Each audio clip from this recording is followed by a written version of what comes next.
Les traitements anti-angiogéniques ont une efficacité très importante dans le cadre de votre maladie, mais peuvent s'accompagner d'effets secondaires, et notamment une perte d'appétit qu'on appelle anorexie. C'est un problème majeur à prendre en compte, puisque si cette anorexie perdure au cours du temps, vous allez avoir une répercussion sur le poids, donc une perte de poids. Vous allez avoir une répercussion sur votre alimentation donc équilibrée, voire l'apparition d'une anémie et des carences qui vont s'installer. Différentes causes peuvent être responsables de cette anorexie, soit une modification du goût et de l'odorat, ce qui est assez fréquente avec les anti-angiogéniques. Ça peut être lié donc à des nausées ou des vomissements qui ne vous donnent pas cette envie de manger, ce plaisir de manger. Ça peut être lié donc à différentes, notamment hormones, je pense à la thyroïde, qui vont vous donner cette envie de trop plein ou de pas envie de manger, et du coup qui va entraîner une fatigue qui va s'installer, qui majore cette anorexie. Et puis ça peut être lié tout simplement à un état dépressif où le fait d'être déprimé ne vous incite pas à avoir des repas réguliers, et c'est un phénomène de cascade. La dépression entraîne l'anorexie, qui entraîne la perte de poids, qui entraîne la fatigue, etc., etc.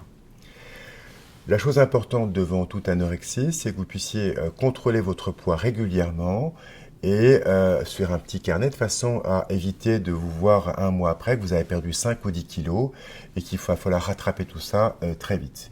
Donc véritablement, votre objectif à vous, c'est d'en parler à votre médecin traitant, d'avoir donc une courbe de poids au cours du temps, et puis dès que vous voyez que vous perdez 2 à 3 kilos, eh bien en parler de façon à ce qu'on mette en place des mesures correctives.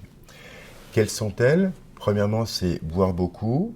Deuxièmement, c'est si les repas, vous avez l'impression que c'est difficile, peut-être fractionner ces repas par des collations entre 4 et 5 par jour, avec des quantités d'alimentation par collation un petit peu moins importantes.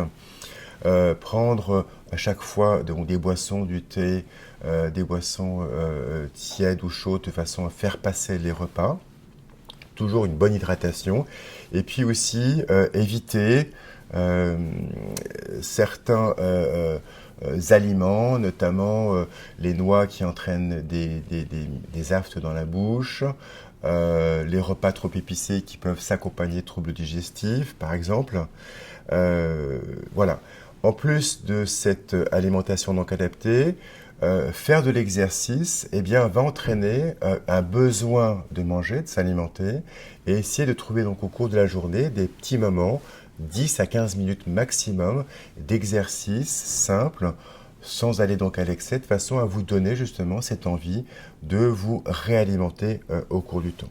De toute façon, ce qui est important, c'est que si vous sentez que votre poids décroche, il faut en parler à votre médecin traitant qui est en lien avec un nutritionniste qui va vous voir en consultation, faire un point précis sur votre plan dans la journée d'alimentation et vous aider à retrouver une alimentation donc équilibrée et un poids qui soit stable au cours du temps.